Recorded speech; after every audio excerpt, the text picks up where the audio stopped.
الحمد لله رب العالمين والصلاة والسلام على محمد وعلى آله وأصحابه أجمعين أما بعد. Assalamu alaikum wa rahmatullahi wa barakatuh. Estimados ouvintes, ainda sobre o tema dos pecados, mencionamos alguns dos seus prejuízos, algumas das suas consequências para si, para as outras criaturas de Allah, as consequências aqui no dunya, as consequências que podem causar para si no seu qabr e no seu akhirah.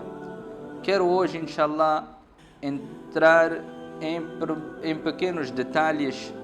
Existem pecados que são mais graves do que o próprio pecado. Agora, isto pode confusionar a pessoa, mas como é que um pecado pode ser mais grave que outro pecado? Sim. Quando a pessoa comete um pecado, ele definitivamente ele contrariou a ordem de Allah, cometeu uma grande infração e ele está sujeito a um castigo.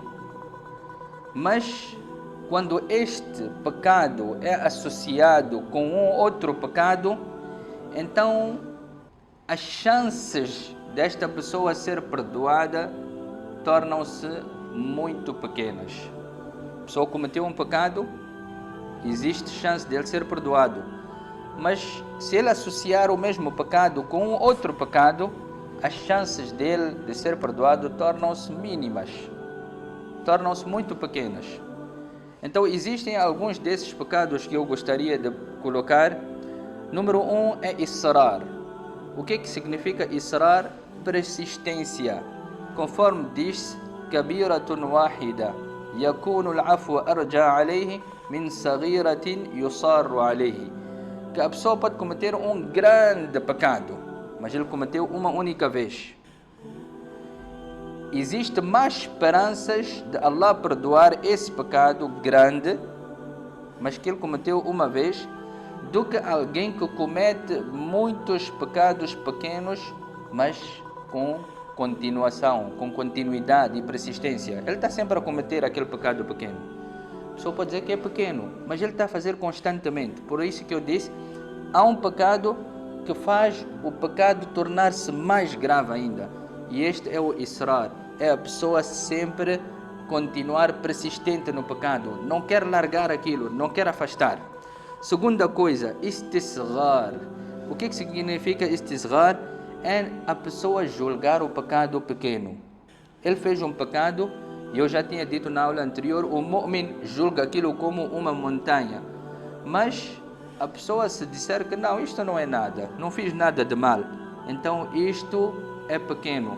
Vem num hadith que innakum la ta'maluna a'malan hiya addaqu fi ayunikum min ash-sha'r, que vocês estão a praticar coisas que vocês julgam ser mais finos do que um pelo de cabelo, mas essas mesmas coisas para nós, os sahabas, nós considerávamos como destruidoras. Inna lana'udduha min al-mubiqat. Nós, sahabas, considerávamos isso como coisas destruidoras. Então, jamais julgaram uma ação como pequena e insignificante. Número 3. As-sururu bil-ma'siyah. Você cometeu um pecado e você está alegre e satisfeito com aquele pecado. A pessoa que cometeu o pecado e ele se sente triste, há grande chance de Allah perdoar, e essa é a essência do tauba. Mas quando a pessoa cometeu e ele julgou que não fez nada de errado, por cima disso ele ficou alegre e satisfeito, então ele está com poucas chances de ser perdoado por Allah subhanahu wa ta'ala.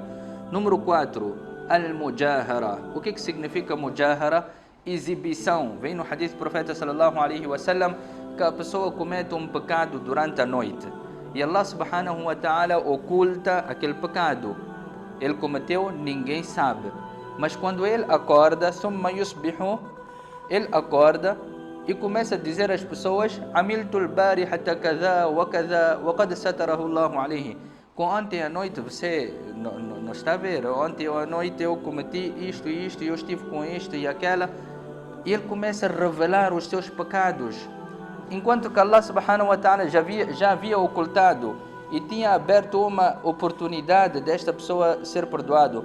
mas ele negligenciou, deixou essa oportunidade, foi revelar os seus pecados. Allah subhanahu wa ta'ala diz: esses são os mujahara, são aqueles que exibem os seus pecados, não há perdão para os mujahara. Portanto, essas são algumas das coisas que eu gostaria de trazer aqui. Um é a persistência nos pecados. Segundo é julgar o pecado insignificante. Terceiro, estar alegre e satisfeito pelo pecado cometido. E quarta coisa é a pessoa exibir os seus pecados. Essas coisas privam a pessoa do tauba e fazem com que o seu pecado jamais seja perdoado. Que Allah subhanahu wa ta'ala nos livre dessas e de outros pecados. Wa akhiru da'wana alhamdulillahi rabbil alamin.